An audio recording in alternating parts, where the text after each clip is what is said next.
What do you like about living in Cortland? I like the small town atmosphere. I feel like the community here is very close. I feel like the Cortland community is really friendly. They're open to new ideas and people and stuff like that.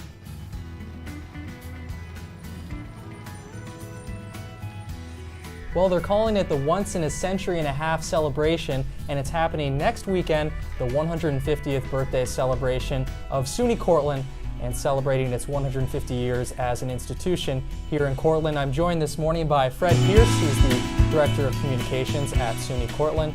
And Fred is going to tell us a little bit about what's happening next weekend. Fred, how is SUNY Cortland going to be celebrating, and how is this event going to kick off? Well, we're really celebrating the whole year round. It's our sesquicentennial year. We've been here for a century and a half, and there's events throughout the entire year. But the big party of the year, if you had to go to one thing, would be this coming weekend, the 5th and 6th of October, and it starts on Friday. We've got a birthday party for the entire campus community and the community as a whole. On the lawn of Moffitt Center, we're going to have a birthday cake, of course. President Bitterbaum is going to cut it.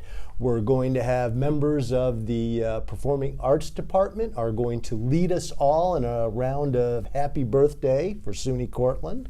We're going to have fireworks. We're going to have video show up on the wall of Moffitt Hall, and we're going to have music. The Cortland Rock and Blues Ensemble and other student performers are going to be there.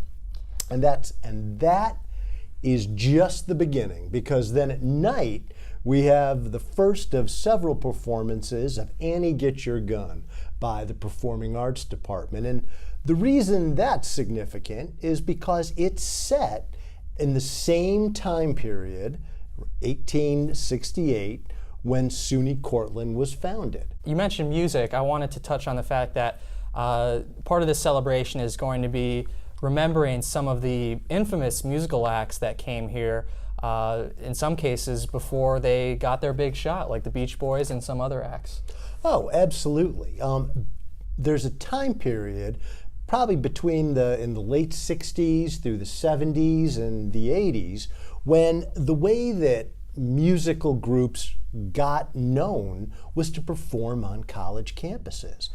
And among college campuses in upstate New York, few were as involved in this as SUNY Cortland. This is where Billy Joel, the Grateful Dead, the Beach Boys, the Eagles, Linda Ronstadt, Neil Diamond, and we think Aerosmith, we're still trying to nail that down. They all performed here on their way up. This was part of their roots, how they began. And on Saturday, the morning after our great birthday party, we have a panel of experts. It includes some of the student organizers who were here and helped bring these bands to campus. It includes people who have been involved in the local music scene. Dave Rezick, who is a founded talent agency to book musical acts during this time period, and then went on to found the music business program at Syracuse University, will be there. And we'll have Todd Hoban, and he is a legendary Central New York musician and he's still playing today. He also does soundtracks and audiobooks, but he also has the distinction of having performed more at SUNY Cortland than any other performer. And he is really knowledgeable about this. He'll be there.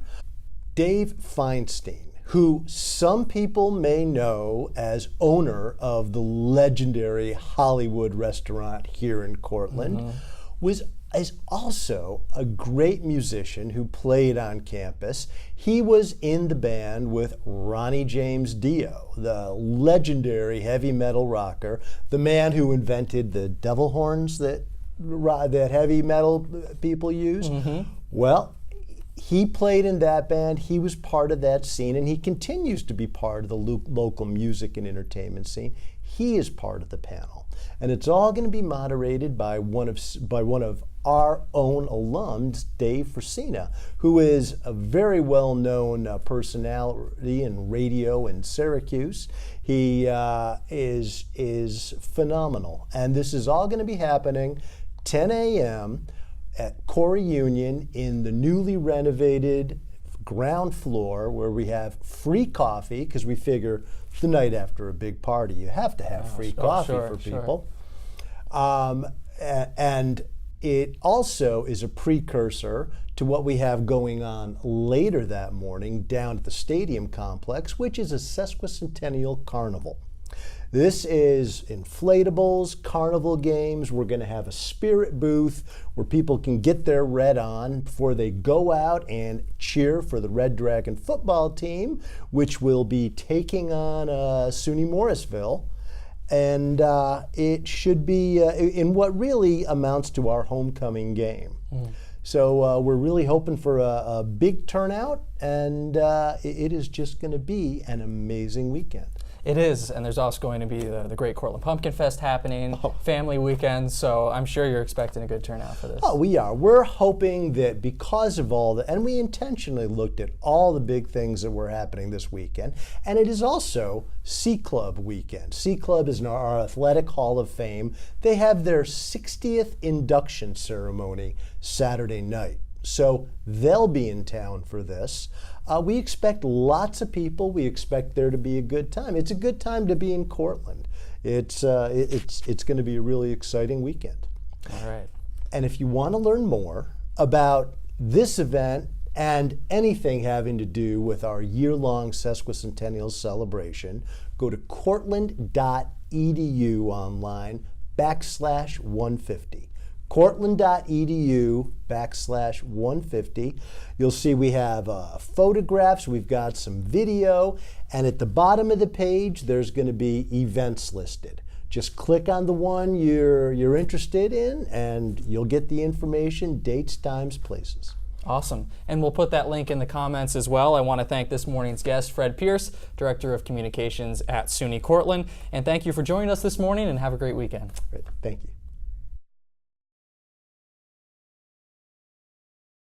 Hey everyone, it's Peter Blanchard from the Cortland Voice, and I'm here today in downtown Cortland. I'm joined by Jim Dempsey, the retired director for the Cortland County Convention and Visitors Bureau. I'm also here with Adam MeGivern. He's the executive director of the Cortland Downtown Partnership, and we're here to talk about fall, Halloween, pumpkins, but specifically the Great Cortland Pumpkinfest, one of the biggest events to happen in Cortland every year. And Jim here has been a key organizer of this event for many years, and Jim's going to tell us a little bit about the history of it. How did this all get started? Well, actually, it was 23 years ago. Then Alderman Bruce Tyler came to my office and said, you know, we need an event that Cortland could call its own. Marathon had the Maple Festival, Homer had Holiday in the Homer. He said Cortland has nothing, and he thought it would be great for the community to develop a sense of community unity if we could come up with an event of our own. So we knocked around a bunch of ideas, most of them pretty bad, and we said, well, in the fall, there really aren't a lot of events going on, so how about if we do something with pumpkins? And we'll call it the Pumpkin Festival. And I said, well, Pumpkin Festival, yeah, but it's got to be great. And then it became the Great Cortland Pumpkin Festival. And so we got together with Tom Gallagher, a gentleman named Walter Grunfeld, who worked on the Marathon Maple Festival and was instrumental in event planning. And we did some trips to different events, different festivals. And that's really how it was born 23 years ago. So great history behind this event, and it just keeps getting bigger. Adam, can you talk about what are some of the highlights of the big events happening this year? So as Jim mentioned, we have a tremendous history with the event. A lot of the big draws will remain the same. We'll have hay rides, crafters, food vendors, pumpkins, of course, will be available. We're really excited to actually add some new features as well this year. The beer and wine tent will be reintroduced to the festival, and we'll be adding a carnival midway section as well. So we're really trying to increase the visitation to the festival, push up the numbers in attendance, and just increase the quality overall of that experience for folks.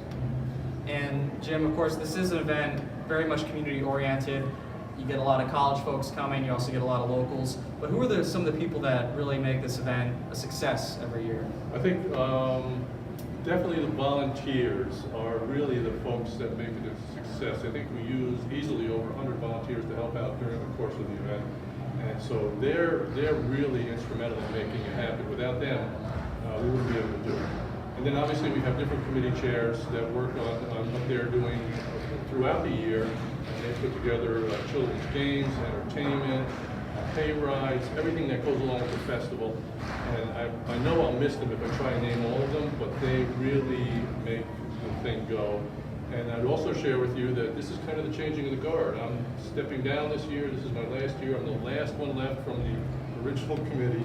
And we're turning it over to Adam and Jane from the Downtown Partnership and a bunch of other folks that are running their committees with a lot of great new ideas, a lot of excitement, a lot of new energy put into the event.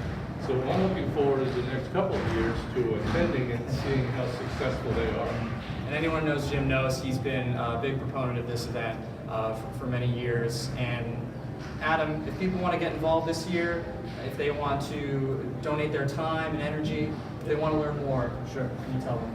The best way is social media. You can find out about the event, interact with us, ask questions. We do have a link for a sign-up page, so digitally you can enter your information, select the time to volunteer that works best for you in the different capacities that we have. But also, I mean, a phone call, 607-299-4682 or info@cortlanddowntown.com. Just send us an email. All right, we'll post those links in the comments for anyone that wants to know more information. I want to thank our guests, Jim and Adam, for joining us this morning, and we'll see you at Pumpkinfest. Thank you. Hey everyone, thanks for watching. If you like this video, be sure to follow us on Facebook, Twitter, and Instagram, and subscribe to our YouTube channel for updates on what's happening in the Cortland community.